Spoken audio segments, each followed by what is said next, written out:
Hai guys, assalamualaikum warahmatullahi wabarakatuh. Di sini saya dan teman-teman akan mempresentasikan tentang pekerja lapangan, yaitu mata kuliah audit internal. Dosen pengampu Bapak Hariri SEMAK, Universitas Islam Malang. Proses dan tujuan pekerjaan lapangan. Pekerjaan lapangan merupakan proses untuk mendapatkan keyakinan secara sistematis dengan mengumpulkan bahan bukti secara objektif mengenai operasi entitas, mengevaluasinya, dan melihat apakah operasi tersebut memenuhi standar yang dapat diterima dan mencapai tujuan-tujuan yang telah ditetapkan. Tujuannya yaitu untuk membantu pemberian keyakinan dengan melaksanakan prosedur-prosedur audit yang ada di program audit, sesuatu tujuan audit yang ingin dicapai. Selanjutnya, kita akan membahas tentang pembuatan strategi untuk mempermudah pekerjaan lapangan seorang auditor. Strategi itu sendiri terdiri dari persiapan pertama, yaitu kebutuhan pegawai itu sendiri. Yang kedua, kebutuhan dari pihak dari luar. Yang ketiga, pengorganisasian, tenang dan pertanggungjawaban. Lalu ada struktur pekerjaan lapangan, lalu waktu pekerjaan lapangan itu dilaksanakan. Nah, kita mulai mempersiapkan metode pekerjaan lapangannya itu seperti apa. Lalu ada metode pendokumentasiannya, lalu kita mulai menyusun pelaporannya, dan yang terakhir kita merencanakan kontingensinya. Bagian-bagian pekerja lapangan seperti pengukuran kinerja, pembangunan standar, penggunaan tolak ukur dan evaluasi. Pemilihan bidang-bidang kunci untuk pengawasan atau penentuan didasarkan pada kriteria berikut ini. Seperti resiko-risiko yang dihadapi organisasi, lingkungan kontrol seperti lemah perubahan atau fluisiatif BA. Terus bidang-bidang masalah yang diketahui, kemampuan menggunakan teknik audit berbentuk komputer secara efektif dari segi biaya, mutu informasi, likuidasi aset atau potensi kecurangan. Terus kontrol-kontrol utama seperti manajemen, kekuatan, dan fokus. Pengujian. Tujuan umum pengujian. Bagi auditor internal, pengujian berarti pengukuran hal-hal yang representatif dan perbandingan hasilnya dengan standar atau kriteria yang ditetapkan. Tujuannya adalah untuk memberi auditor dasar bagi pembentukan opini audit. Pengujian audit biasanya mencakup evaluasi transaksi, catatan, aktivitas, fungsi, dan asersi dengan memeriksa semua atau sebagainya. Tujuan khusus pengujian.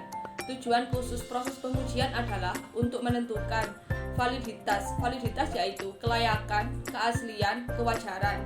Akurasi yaitu kuantitas, kualitas, klasifikasi, ketaatan dengan prosedur regulasi, hukum yang berlaku, dan lain-lain. Kompetensi kontrol yaitu tingkat kenetralan risiko.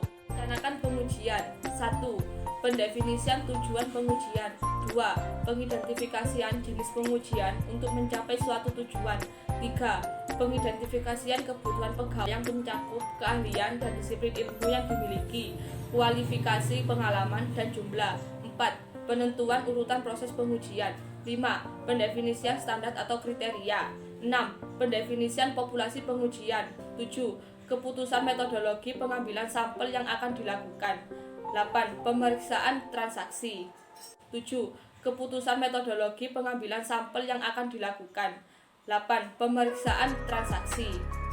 Di sini saya akan menjelaskan tentang teknik-teknik pemeriksaan transaksi atau proses-proses terpilih, yaitu mengajukan pertanyaan, menganalisis, memverifikasi, menginvestigasi, dan mengevaluasi. Teknik-teknik ini digunakan baik sendiri-sendiri maupun secara gabungan. Namun, teknik ini diterapkan dalam kegiatan tertentu tergantung masalah yang menjadi subjek audit. Kebanyakan penugasan audit akan dilakukan dalam satu dari 4 bentuk, yaitu audit fungsional, audit organisasional, studi manajemen, dan audit atas program. Yang pertama yaitu audit fungsional. Audit fungsional adalah audit yang mengikuti proses dari awal hingga akhir melintasi lini organisasi, lebih cenderung berkonsentrasi pada operasi dan proses dibandingkan pada administrasi dan orang-orang dalam organisasi. Yang kedua yaitu audit organisasional. Tidak hanya memperhatikan aktivitas yang dilakukan dalam organisasi, tetapi juga dengan kontrol administratif yang digunakan untuk memastikan bahwa aktivitas-aktivitas tersebut dilaksanakan. Auditor tertarik pada seberapa baik manajer organisasi memenuhi tujuan organisasi dengan sumber daya yang ada. Yang ketiga yaitu studi manajemen. Setiap organisasi membutuhkan konsultan luar untuk melakukan studi manajemen, membuat evaluasi, dan menawarkan rekomendasi untuk memperbaiki masalah organisasi. Dan yang terakhir, keempat, yaitu audit atas program. Atas kemauan auditor internal sendiri atau atas permintaan manajemen eksekutif, auditor internal bisa melakukan penelaahan khusus atas program yang sedang berjalan.